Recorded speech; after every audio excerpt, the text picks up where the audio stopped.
আজি পহিলা বহাগৰ দিনা গোলাঘাট পুৰণা আমোলাপতিস্থিত শান্তি আশ্ৰয় বৃদ্ধাশ্ৰমৰ বয়োজ্যেষ্ঠ আৱাসীসকলৰ মাজত সদৌ কলিতা ছাত্ৰ সন্থাৰ গোলাঘাট জিলা সমিতিয়ে বহাগী ওলগ বিশেষ কাৰ্যসূচী ৰূপায়ণ কৰে। আইতাসকলক একোখনকৈ বিহুৰ বস্ত্ৰ তথা একেলগে বিহুৰ জলপান গ্ৰহণ কৰে ছাত্ৰ সন্থাৰ বিষয়ববীয়াসকলে। ছাত্ৰ সন্থাৰ উপদেষ্টা তথা মহিলা নেত্ৰী জিনা বৰুৱা, কেন্দ্ৰীয় উপদেষ্টা মৃণাল দত্তৰ উপস্থিতিত জিলা সমিতিৰ সহকাৰী সম্পাদক ঋতু বাস্তৱ হাজৰিকাই আঁতৰা অনুষ্ঠানটিত সভাপতি হেমন্ত কলিতা, উপসভাপতি প্লাৱন বৰদলৈ, সাধাৰণ সম্পাদক দেৱজিৎ দত্ত, মুখ্য সাংগঠনিক সম্পাদক মানৱজ্যোতি দত্ত, সাংগঠনিক সম্পাদক পৰাগ ফুকন, প্ৰচাৰ সম্পাদক প্ৰিয়ম দাস, শিক্ষা সম্পাদক কাব্যশ্ৰী বৰা, শুভাকাংক্ষী ৰিম্পী দত্ত, ৰশ্মি দত্ত আদিয়ে এটি গুৱা পানেৰে আইতাসকলৰ পৰা আশীৰ্বাদ বিচাৰে। আগন্তুক কাৰ্যকালত কলিতা ছাত্ৰ সন্থাই যাতে সৰ্বোচ্চপ্ৰকাৰে সমাজৰ জাতিৰ হৈ কাম কৰিব পাৰে তাৰ আশীৰ্বাদ দিয়ে আইতাসকলে।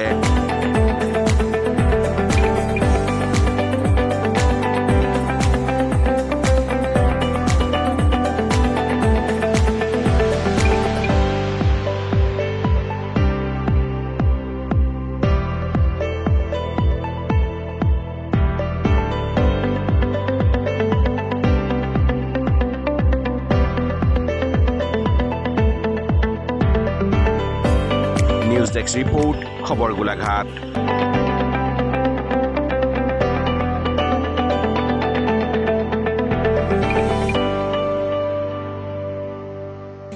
খুব ভাল লাগিলে তেওঁলোকে যে আহি মোৰ দৰে মানুহগৰাকীক যে সম্বৰ্ধনা জনাবলৈ আহিছে। মই কৃতজ্ঞতা প্ৰকাশ কৰিছোঁ আৰু ভাল লাগিছে। তেওঁলোকৰ জীৱনতো এইবিলাকেই কাম, জীৱনত আগবঢ়াই নিওঁতে সমাজখনলৈ চাব লাগিব। সমাজৰ ভাল কাম বেয়া কামবোৰৰ প্ৰতি চকু ৰাখি সমাজখনক আগবঢ়াই নিয়াটোৱে তেওঁলোকৰ কৰ্তব্য বুলি ভাবোঁ। তেওঁলোকে এইখিনি কৰিছে, এইখিনি আগবাঢ়িছে, তাৰ কাৰণে মোৰ ইয়াৰ পৰা শুভেচ্ছা আৰু আশীৰ্বাদ। আজি পহিলা বহাগ, নতুন বছৰৰ আজি সকলোকে শুভেচ্ছা জনাইছোঁ। আৰু আজি আমি আহিলোঁ শান্তি বৃদ্ধাশ্ৰমলৈ। ইয়াত আইতাসকলক লগ কৰিলোঁ। তেখেতসকলৰ লগত কলিতা ছাত্ৰ সন্থাৰ ফালৰ পৰা জলপান উপভোগ কৰিলোঁ আৰু কিছু বিহু মাৰিলোঁ আৰু এখন তেখেতসকলক বস্ত্ৰ মেলিলোঁ।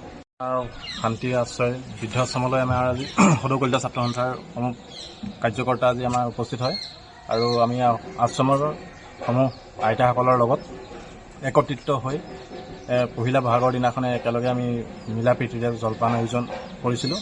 সেই জলপানৰ কাৰ্যসূচী লোৱাৰ পিছতে আইতাসকলৰ লগত আমি মত বিনিময় কৰোঁ। সদৌ গোলাঘাট জিলা কলিতা ছাত্ৰ সন্থাৰ তৰফৰ পৰা সদৌ অসমবাসী ৰাইজলৈ অসমীয়া নৱবৰ্ষৰ লগতে ৰঙালী বিহুৰ আন্তৰিক শুভেচ্ছা জ্ঞাপন কৰিছোঁ। আজি বহাগৰ প্ৰথম দিনটোত শান্তিয়ালয় বৃদ্ধাশ্ৰমলৈ আমি আহিছিলোঁ আইতাসকলৰ লগত অলপমান সময় কটাওঁ বুলি। বিহুৰ এই বতৰত তেওঁলোকক অকণমান আমাৰ সান্নিধ্য দিবলৈ তেওঁলোকৰ সৈতে কথা বতৰা পাতি আমিও আগন্তুক বছৰটোত যাতে ভাল ভাল কাম কৰিবলৈ আশীষ ল'ব পাৰোঁ আৰু তেওঁলোককো যাতে অকণমান আমাৰ মৰমেৰে তেওঁলোকৰ লগত আলাপ কৰিব পাৰোঁ, সেই উদ্দেশ্যে আমি আহিছিলোঁ। আৰু তেওঁলোকৰ লগত আমি বিহুৰ জলপান খালোঁ গোটেই পৰিয়ালটোৱে। তাৰপিছতে চালোঁ আৰু তেওঁলোকে কেনেদৰে আছে, কেনেদৰে তেওঁলোকে জীৱন অতিবাহিত কৰিছে। ভাল লাগিলে, খুব সুন্দৰ এটা পৰিৱেশ। ধন্যবাদ।